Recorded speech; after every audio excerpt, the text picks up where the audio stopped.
ये 2021 का physical education का पेपर है और 125 क्वेश्चन आए थे, आप ये देख रहे होंगे।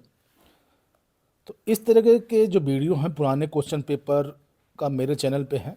2003 का है, 2005 का है, 2013 का है।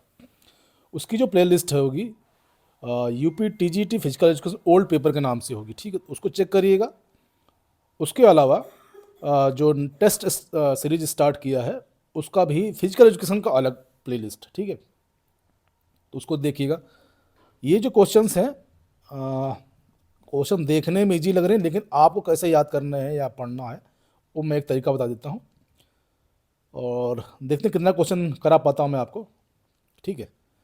पहला क्वेश्चन, जोड़ों के अध्ययन को कहते हैं गति विज्ञान, जीव विज्ञान, मानव शास्त्र विज्ञान और अस्थि विज्ञान। तो इसका जो उत्तर होगा वो क्या होगा? इसका जो उत्तर होगा वो होगा डी, ठीक। अब चलते हैं इसमें क्या क्या क्वेश्चन बन सकते हैं इसी चीज को लेके, ठीक है। पहला है, जोड़े के अध्ययन को हम संधि विज्ञान कहते हैं, ठीक है, क्लियर है। जबकि अस्थियों के अध्ययन को हम ऑस्ट्रोलॉजी कहते हैं, ठीक है। किन्सियोलॉजी हम गति विज्ञान को कहते हैं, जिसमें मानव शरीर की गति का वैज्ञानिक अध्ययन किया जाता है, ठीक है। और आर्थोलॉजी मानव शास्त्र में मानव और उसके जेनेटिक, संस्कृति और समाज की वैज्ञानिक और समाजशास्त्री दृष्टिकोण का अध्ययन किया जाता है, क्लियर। तो ये चारों ऑप्शन आपको मिल गए। अब चलते हैं, रिले रेस में के समय टेक ऑफ ओवर जोन का निरीक्षण कौन करता है? एम्पायर, रेफरी, लाइनमैन या जज, ठीक है।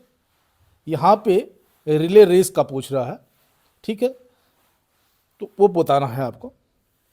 इसका जो उत्तर क्या होगा? इसका जो उत्तर होगा अंपायर होगा, ठीक। अब चलते हैं, चारों को हम डिकोड करते हैं क्या है, ठीक है। रिले रेस एक ऐसा इवेंट है जहां 4 एथलीटों की एक टीम स्प्रिंट रेस, ठीक है, 400 मीटर का स्प्रिंट रेस होता है, कि समान दूरी तय करती है। प्रत्येक रेसर एक रॉड, ऐसा रॉड होता है, ठीक, ऐसा ये रॉड होगा, गोल रॉड होता है, एक रॉड, ठीक है, जैसी वस्तु को अपनी रेस के साथ साथी प्लेयर को या साथी धावक को पास करता है, ठीक है, जिसको अगली रेस दौड़नी होती है। उस वस्तु को हम बैटन कहते हैं। क्वेश्चन बोलेगा बैटन किसे कहते हैं, ठीक है।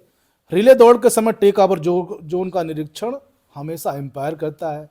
टेक ओवर जोन का आप पढ़िएगा, डिस्टेंस कितनी होती, कितने मीटर का होता है, इसको भी ध्यान रखिएगा, ठीक है।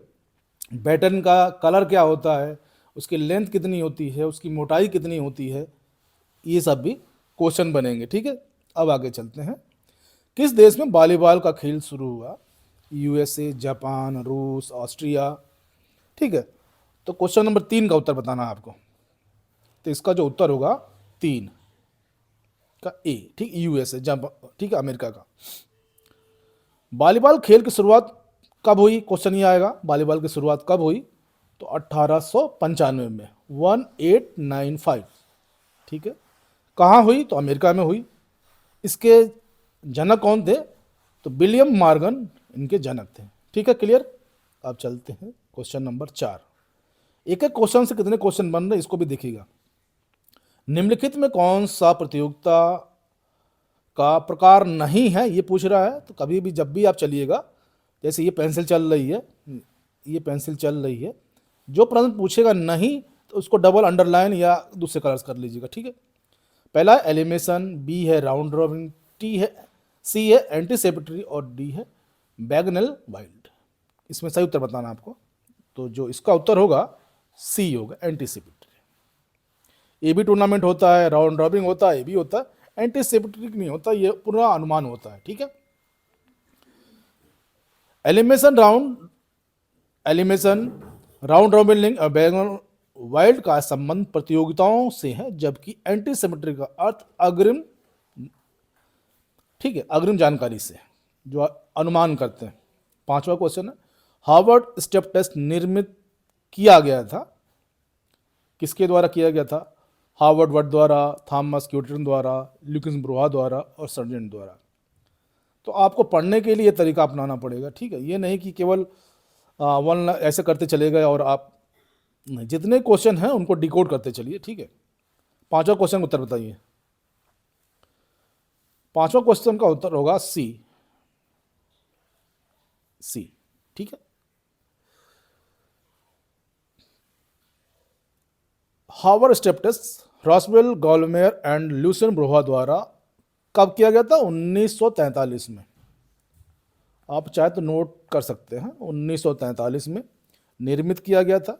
इसका उपयोग क्लाइंट की एरोबिक, जिसमें ऑक्सीजन की जरूरत पड़ती है, एरोबिक फिटनेस को मापने के लिए किया जाता है, ठीक है। क्वेश्चन ये पूछेगा हार्वर्ड स्टेप क्यों से क्या नापा जाता है, ठीक। ये क्यों ऐसे करा रहा हूं, बस बाकी आपका प्रैक्टिस हटा लेंगे हम। डेविस कप का संबंध किस खेल से? डेविस कप का संबंध किस खेल से है? कप पूछ रहा है, बैडमिंटन, फुटबॉल, बास्केटबॉल और टेनिस। Question number 6। तो इसका जो उत्तर होगा 6 का, बताइए क्या होगा? डी, 6 का डी। अब चलते हैं, डेविस कप एक अंतर्राष्ट्रीय पुरुष टेनिस स्पर्धा। क्वेश्चन बनेगा कि डेविस कप पुरुष का है कि महिला का है, ठीक है, ये बन सकता है। डेविस कप प्रतिवर्ष नॉकआउट ढंग से खेला जाता है। क्वेश्चन ये बन सकता है कि डेविस कप प्रतिवर्ष होता है कि नहीं होता है, होता है तो नॉकआउट से होता है कि लीग से खेला जाता है, ठीक है, ये हो गया। इसे टेनिस का विश्व कप भी कहा जाता है। क्वेश्चन ये बनेगा कि टेनिस का विश्व कप किसे कहा जाता है, तो आप उत्तर दे सकते हैं, ठीक है। अब चलते हैं क्वेश्चन 7। स्वस्थ शरीर में स्वस्थ मन का किसका कथन है? डेस्कार्ट, रूसो, अरस्तु, प्लेटो। क्वेश्चन नंबर 7, इसका उत्तर होगा सी, ठीक। स्वस्थ शरीर में स्वस्थ मन अरस्तु का कथन है, क्योंकि एक स्वस्थ मनुष्य किसी भी परिस्थिति में, चाहे सही हो चाहे गलत हो, समान रूप से सोच सकता है और तुरंत का उसका कार्य कर सकता है, ठीक है। अब क्वेश्चन नंबर 8 चलते हैं। निम्नलिखित में कौन सा आह पर युवा फिटनेस टेस्ट का घटक नहीं है? नहीं है कि फिर इसको राउंड कर दीजिए। नहीं तो पेपर में क्या होता है, कभी कभी आप हैं कर देते हैं जबकि पूछ रहा हो तो नहीं, ठीक है, इस चीज़ को ध्यान रखिएगा। पुलअप्स, सिटअप्स, व्यापक छलांग या German drill. Question number 8, question number 8 बताइए।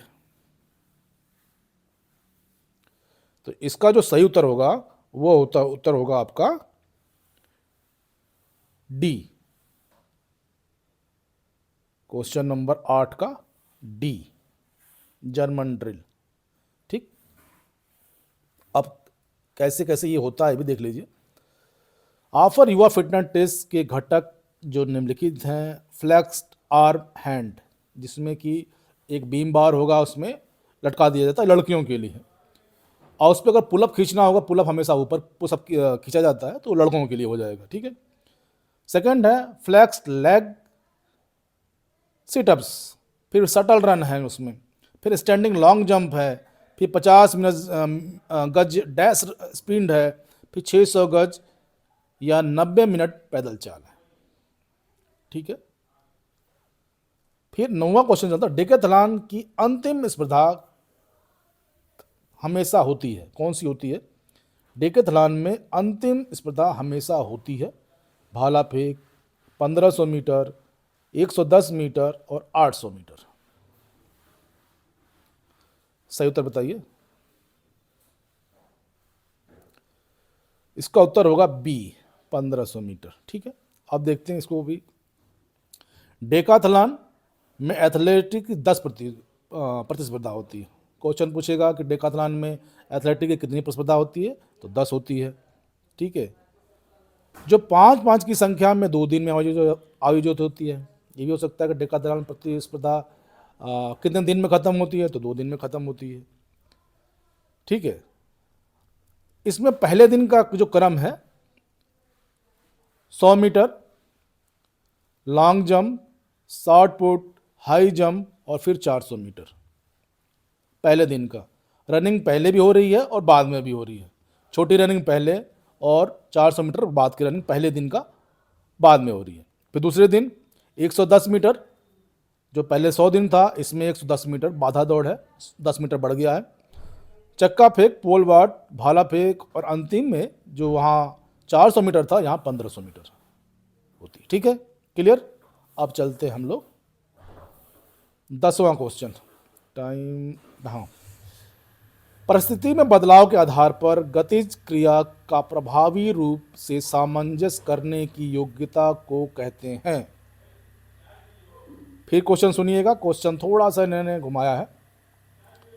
परिस्थिति में बदलाव के आधार पर गतिज क्रिया का प्रभावी रूप से सामंजस्य करने की योग्यता को कहते हैं एडेप्टेशन योग्यता, कपलिंग योग्यता, रिदम योग्यता और डिफरेंशियल योग्यता।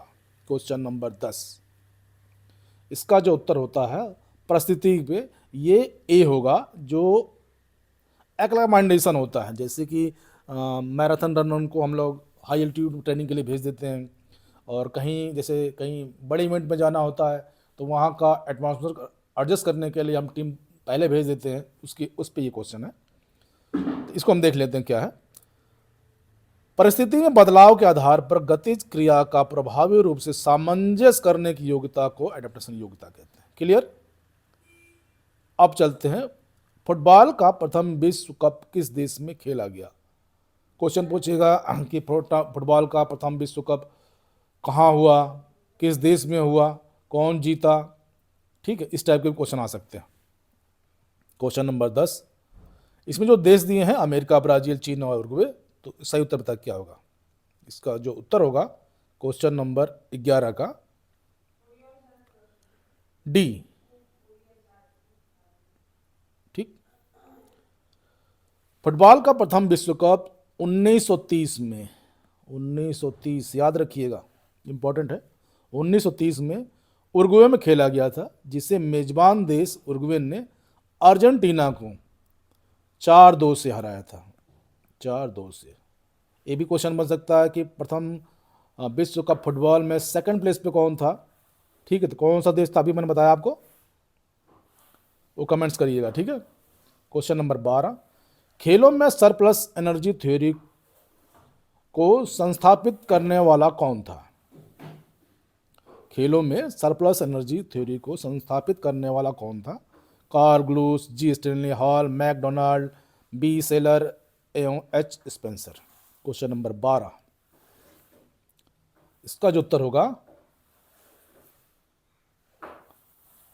डी, बी सेलर एवं एस स्पेंसर। ठीक है।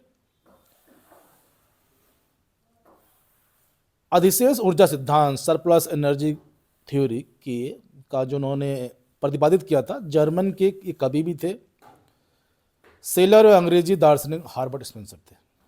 क्वेश्चन यहां भी बन सकता है। ठीक है।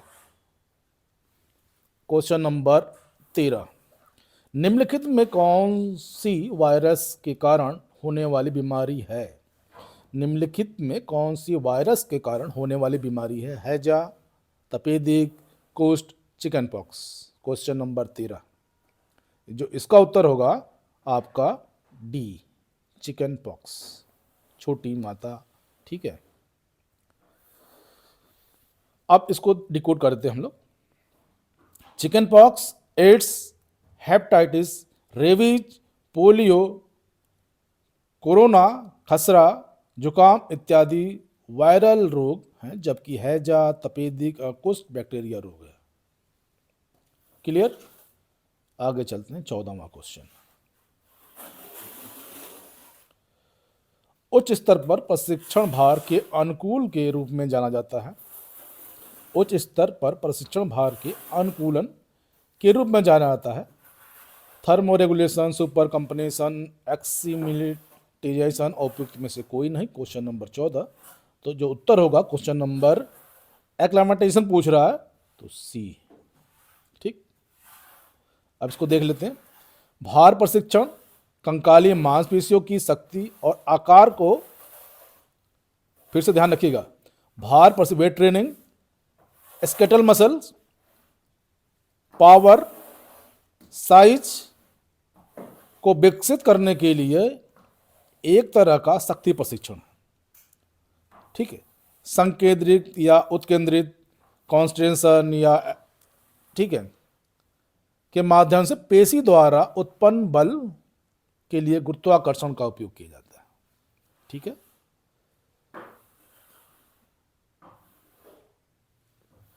Question number 15। लंबी कूद के लिए वायु का वेग कितने समय के लिए मापा जाता है? लंबी कूद के लिए वायु का वेग कितने समय के लिए मापा जाता है? 10 सेकेंड, 5 सेकेंड, 15 सेकेंड या 20 सेकेंड? लॉन्ग जंप की क्वेश्चन है ये। इसका जो उत्तर होगा वो होगा बी, 5 सेकेंड के लिए। ठीक है, लंबी कूद में एयर का प्रेशर 5 सेकेंड के लिए मापा जाता है। हवा के वेग का पवन वेगामी, एनीमोटरेट बोलते हैं, द्वारा नापा जाता है। ठीक है, अगर पूछेगा कि कैसे नापा जाता है तो एनी मोमेंट ट्रेड, ठीक है, पवन वेगगामी दोनों ठीक है, अब चलते हैं हम लोग 16वां क्वेश्चन। इसमें बहुत से लोग फंसे थे 16वें क्वेश्चन में। रिलीज एवं रिवर्स तकनीक संबंधित है किससे? रिलीज एवं रिवर्स तकनीक संबंधित किससे? तैराकी से, शॉट पुल लिखा, पुट होना, शॉट पट होता है, बेसबॉल और जेवलिन से। क्वेश्चन नंबर 16, इसका जो उत्तर होगा बी, शॉट पट से। ठीक, क्लियर? रिलीज एवं रिवर्स तकनीक शॉट पट से संबंधित है। ठीक है, सर्किल होता है, उसमें खड़ा होता है, शॉर्ट पुट फेंकता है। इसका वीडियो देखिएगा आप तब समझ में आएगा। 110 मीटर बाधा दौड़ में ऊंचाई कितनी होती है? तो एक चीज और ध्यान रखिएगा, 110 मीटर बाधा दौड़ हो रहा है तो इसका मतलब ये है कि ये पुरुष का होगा, मेल का होगा। बच्चियों का या महिलाओं का जो होता है 100 मीटर होता है। क्लियर? अगर यहां पे पुरुष का है तो हाइट भी ज्यादा होगी महिलाओं की अपेक्षा। ठीक है, क्लियर है? अब इसमें भी ध्यान रखिएगा, हेड जो 110 मीटर का हेडल है उसका प्लेसमेंट कहां कहां होता है, कहां कहां रखा जाता है, स्टार्टिंग में कितना गैप होता है, लास्ट में कितना गैप होता है। ठीक है, क्योंकि इस बार जो पेपर बनेगा मुझे लग रहा है कि थोड़ा और डेप्थ में जाएंगे लोग। क्वेश्चन नंबर 17वां का 110 मीटर बाधा दौड़ में बाधा की ऊंचाई कितनी होती है? तो इसका उत्तर होगा ए। ठीक, 110 मीटर हडल रेस बाधा हडल की ऊंचाई 1.07 मीटर 107 सेंटीमीटर होती है। 107 सेंटीमीटर, नहीं सॉरी 1.07 मीटर। ठीक, क्वेश्चन नंबर 18, क्योंकि इन सबके नजदीक यही है। ठीक, व्यक्तिगत भिन्नताएं निम्न कारण में से हैं, किस कारण से हैं? पर्यावरण प्रभाव, अंशानुक्रम प्रभाव, वंशानुक्रम एवं पर्यावरण प्रभाव उपयुक्त में से कोई नहीं। क्वेश्चन नंबर 18, तो इसका उत्तर होगा सी। ठीक, व्यक्तिगत भिन्नताएं स्थायी विशेषताओं को संदर्भित करती हैं जो एक जीव को दूसरे जीव से अलग करती हैं। डिफरेंशन है यहां पे। ठीक है, यह अनुसांगत मेथड हो सकता है और पर्यावरण प्रभाव से भी हो सकता है। जैसे छोटे लोग, रंग भेद होता है। ठीक है, 1900 चलते हैं। आहार का ऊर्जा मूल्य किस इकाई का में मापा जाता है? आहार का ऊर्जा मूल्य किस इकाई में मापा जाता है? ग्राम में, वाट में, कैलोरी में और एम्पियर में। आहार पूछ रहा है तो खाने वाली चीज़ है, तो इसका ग्राम वेट में हो जाता है, वाट नहीं होगा, एम्पियर बिजली संबंधित है, तो कैलोरी ही होगा। कैलोरी क्यों होगा, अब देखते हैं आगे। कैलोरी ऊर्जा की इकाई है, भोजन में निहित ऊर्जा का मापन कैलोरी में किया जाता है। ठीक है, 1000 कैलोरी को 1 किलो कैलोरी कहते हैं। 1000 कैलोरी को 1 किलो कैलोरी कहते हैं। ठीक है, 20वां क्वेश्चन है, निम्न में से कौन सी पेशी कोशिका का पावर हाउस कहलाता है। 20वां क्वेश्चन, निम्न में से कौन सी पेशी कोशिका का पावर हाउस कहलाता है। माइक्रोकांड्रिया, साइटोप्लाज्म, प्रोटोप्लाज्म और न्यूक्लियस। क्वेश्चन नंबर 20, इसका उत्तर होगा ए। ठीक है, इसका उत्तर होगा ए, माइक्रोकांड्रिया। ठीक, माइक्रोकांड्रिया बैक्टीरिया तथा नीले हरे सवालों को छोड़कर पौधों और जंतुओं की समस्त जीवित कोशिकाओं में पाया जाता है। तो माइक्रोकांड्रिया कहाँ कहाँ पाया जाता है, जंतुओं की समस्त कोशिकाओं में पाया जाता है। ठीक है, इसको कोशिका का विद्युत ग्रह, क्वेश्चन बनेगा कोशिका का विद्युत ग्रह किसे कहा जाता है। ठीक है, क्योंकि कोशिका को जैविक कार्यों के लिए आवश्यक ऊर्जा की आवश्यकता होती है। क्लियर। क्वेश्चन नंबर 21, अंतराल प्रशिक्षण विधि किसके द्वारा विकसित की गई थी। इंटरवल ट्रेनिंग की बात हो रही है यहाँ पे। ठीक है, डब्ल्यू ग्रेसमैन, ईवी एकन, मार ई मॉर्गन, जीडी एडमंसन। ठीक है, इसको उत्तर बताइए आप लोग। 21 को होगा ए, 21 का ए। ठीक, अंतराल पर इंटरवल ट्रेनिंग बोल्डमर ग्रेसर द्वारा विकसित की गई थी। ठीक है, गति का संकेत क्या है, किलोमीटर पर सेकंड, सेंटीमीटर पर घंटे, न्यूटन और किलोमीटर प्रति घंटे। गति का पूरा स्पीड का। ठीक है, तो इसका जो उत्तर होगा वो उत्तर होगा आपका, वो बताइए मेरे को, डी,